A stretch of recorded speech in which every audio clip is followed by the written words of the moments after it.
Hi, it's David from Life with Parkinson's. If you're new here, welcome. We hope you'll consider subscribing. And everybody else, thank you for coming back and watching another episode. And today we're going to talk about a symptom that isn't really well covered by our levodopa-carbidopa, and that's balance and some of the things that come with it. We'll discuss it from a couple different viewpoints, and then hopefully along the way, we'll be able to find some ways that we can help ourselves out with it as much as possible. So stay tuned. We have a lot of exciting information to go over this episode. Let's get right to it. Having a good posture and a good balance has always been something that's come easy to me. At the summer camp I went to many times as a kid when I was growing up, there was a big log that was called the balance log, and there would be a king of the log, and then there would be all the contenders coming at him one at a time, and if one of the contenders knocked off the king, well then he became the king until that kid was knocked off. And I ended up being the king quite a bit. I was really good at it. Like, I could have really balance. I wasn't a fast runner or anything, but when I needed to hold my ground, I could hold my ground. And a lot of the male counselors wouldn't even be able to knock me off. So good physical balance was always something that just came natural. And that's something that's been frustrating to admit in PD, is that maybe my balance isn't as good as it used to be. Maybe there's been some changes. And it's something that didn't happen overnight. It's really crept up on me. Like, the first problem I had with it was like an orthostatic hypertension incident. This was probably around 3 to 4 years pre-diagnosis. We were elk hunting up north, which is one of my favorite things to do. And there was a storm that suddenly came up on the lake that we were hunting on. And we were across the lake away from camp, and we couldn't make it back to camp, so we had to spend the night in the bush. Compared to the two guys I was hunting with, I didn't really last the night very well. Of course, our water supply was running low, so in the morning when I tried to get up, I just went straight back down, and I almost landed in the fire pit. Thankfully, one of my partners pulled me back just in time, and then I had some water, and I was able to carry on. But yeah, that's the first really memorable incident where I can point to, yeah, that is definitely a symptom of Parkinson's. The changes in blood pressure definitely have carried on from that point. I do really notice it. So when I'm trying to get up, like off the couch, and I've been there a while, I'll do like some sit stand, or stand sits, whatever you want to call them. Sit stands, sit stands, or stand and sit. I'll get up halfway, just check my legs to see if they're wobbly or if they're going to hold my weight, and then do that 2 or 3 times, and then I'll get up. Or I'll drink a bunch of water, wait 10-15 seconds, and then stand up. The water trick is probably the best one. But recently I had another episode with the orthostatic hypertension, and it really kind of was my fault. Well, it was my fault. I was taking my dopamine agonist at the time, and when I take the dopamine agonist, I get a sudden drop in blood pressure. So I had to stagger my shots at least an hour apart. No, at least 2 hours apart. Yeah, it was 2 hours. I had to stagger them 2 hours apart, and I didn't do that when I was hunting on my friend's land, and I just went down. And this hunt was actually being filmed and being sponsored by another channel on YouTube, which I will tell you about in the future, because it should be coming out in the next few months. So I said they could use the footage. It's pretty dramatic, but it was my own fault. That orthostatic hypertension can just make you go down like a crumbly piece of paper, I've discovered.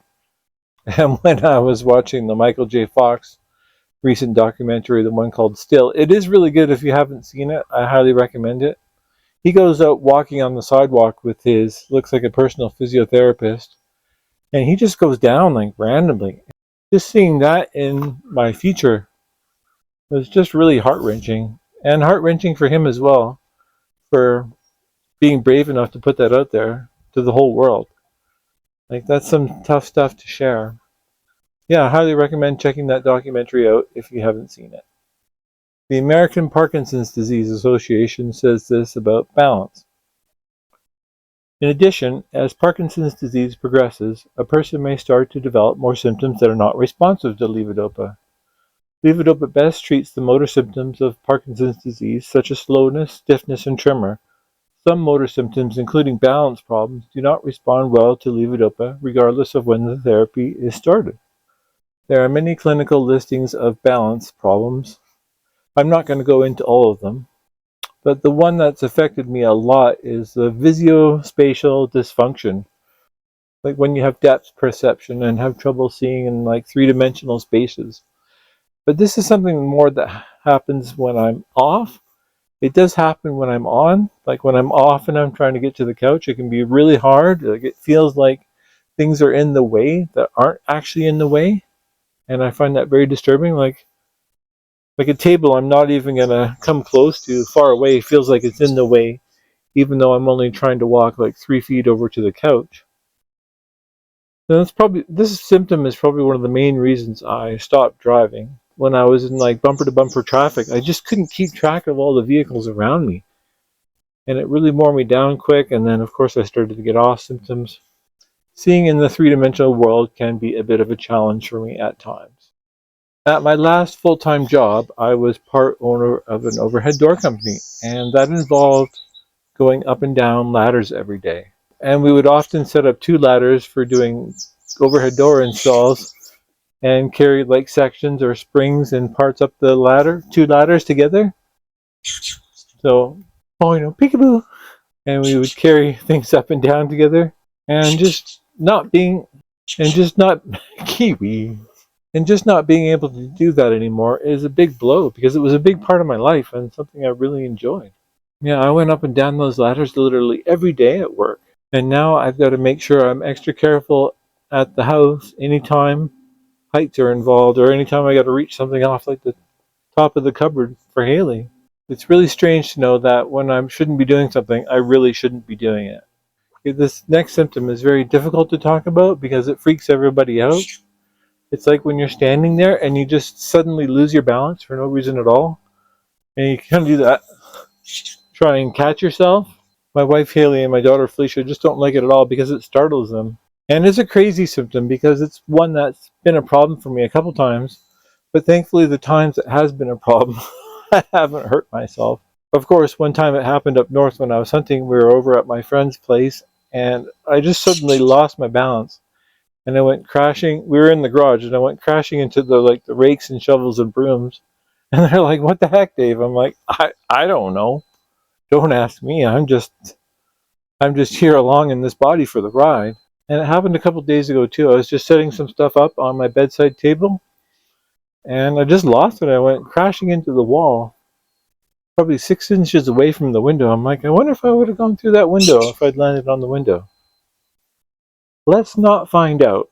And I know a lot of you guys are going through a lot of the same things. So if this is hitting pretty hard and hitting home with you, please leave a comment and feel free to tell us about it. Maybe we can give you some encouragement in the comments. Okay, we've come to that favorite part of the video where we can talk about some solutions that may help us.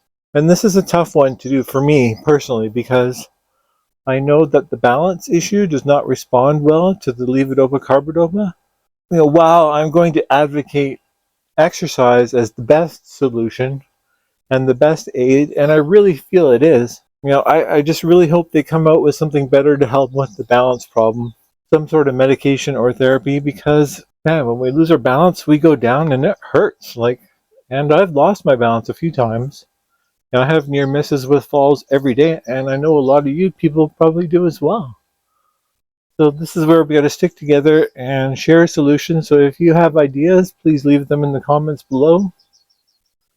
But I'm also going to tell you about a recent fall prevention workshop that we had at our support group and it was very helpful. But of course, it boiled down to 2 words in the end: don't fall. If you can avoid it, please don't fall.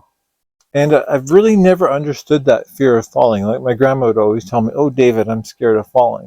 I'm really beginning to understand that. I'm beginning to get scared to fall as well, just because of the near misses I've had. And of course, one of our members, shortly before the falls prevention workshop, unfortunately broke his hip with a little tumble. It can really do some damage. So yeah, exercise whenever and however you can. Have an occupational therapist come in and do a home safety assessment. Maybe put up some handrails, some grab bars. Get a good walking aid, a mobility aid if you need one. Man, just do whatever you can to keep from going down. Thank you so much for watching and supporting this channel. Thank you for taking this journey together. Please leave your comments or questions below. I'll see you on the next one. Have a good day. Goodbye.